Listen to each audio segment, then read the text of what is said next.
I'm Dr. Devra Davis, and I'm here in Australia talking about my new book, Disconnect. I'm an epidemiologist and a toxicologist, a fellow of the American College of Epidemiology and formerly the American College of Toxicology.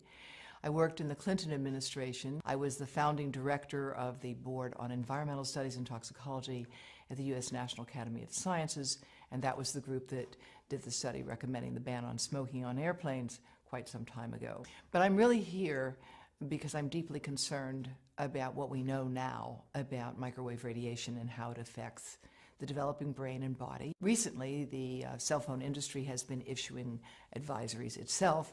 These are often buried inside phones, and they're telling you something very important that everyone has a right to know, which is a mobile phone is a two-way microwave radio. It's never been tested for safety for long-term use, and because of that, Telstra has now begun to issue advice about using a headset, using a speakerphone. In America, Consumer Reports, a respected publication, has recently recommended that no one keep a mobile phone in their pocket.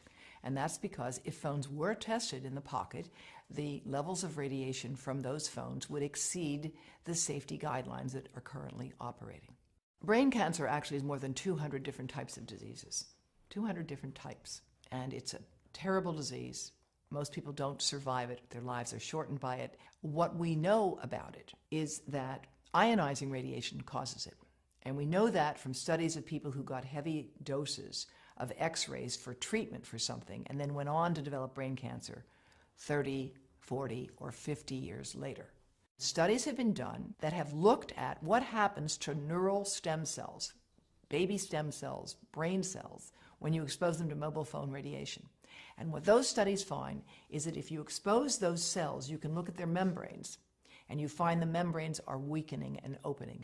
And all of these tests have experimentally indicated that mobile phone radiation can damage human brain cells and it causes more damage to young human brain cells than to old human brain cells. Because when you put that phone here, your head is the antenna.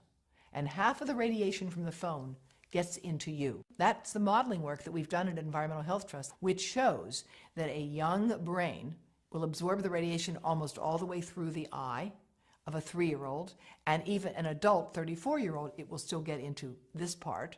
And we are seeing effects of many different sorts as a consequence of this.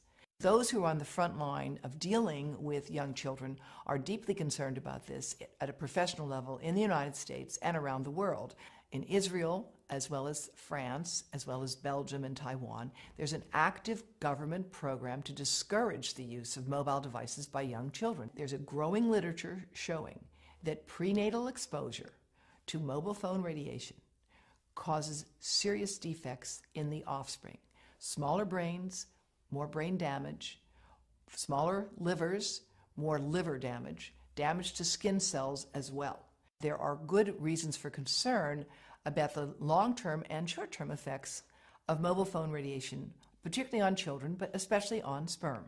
Now, the sperm studies have been developed in more than 7 different countries, and what they find is that the sperm that are exposed to current levels of mobile phone radiation die 3 times faster and have 3 times more damage on their DNA, indicating that mobile phone radiation is damaging to human sperm. More than 100 scientists have joined with me and with the chief of obstetrics and gynecology at Yale University Medical School. We have put together the Baby Safe Project, and they are handing out information to every pregnant woman that walks into Yale New Haven Medical Center, $4,500 a year, telling them how and why they need to avoid exposing the pregnant abdomen to mobile phone radiation. The breast cancer story in mobile phones is complex, as breast cancer is a complicated disease.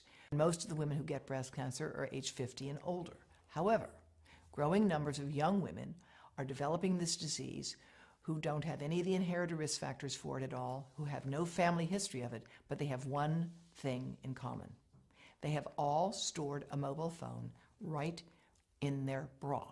And in several cases, the tumors have developed right under the antenna of the phones. No phones are tested for little kids, for babies playing in their bouncy chair, for toddlers sitting in front of an iPad on an iPotty, for pregnant women holding these things over their bodies. There are no tests of radiation absorption.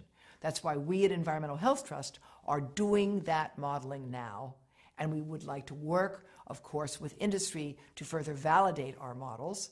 But it's really critically important that we do this research, that we train people in this field, and that in the meantime, we join with other countries around the world, giving people safety information. You have a right to know that that mobile phone is a two-way microwave radio and should not be kept close to your testicles or your ovaries or your heart or your brain.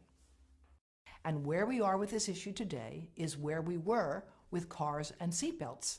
Australia has led the world in requiring seatbelts. It is leading the world with respect to handguns, and it can lead the world with respect to the right to know about mobile phone radiation. I'm very proud that Dr. Charlie Teo has issued a call for Australia to implement its current laws. You don't need a new law here. You've got the laws you need. You just need to implement them to give people the right to know about mobile phone radiation.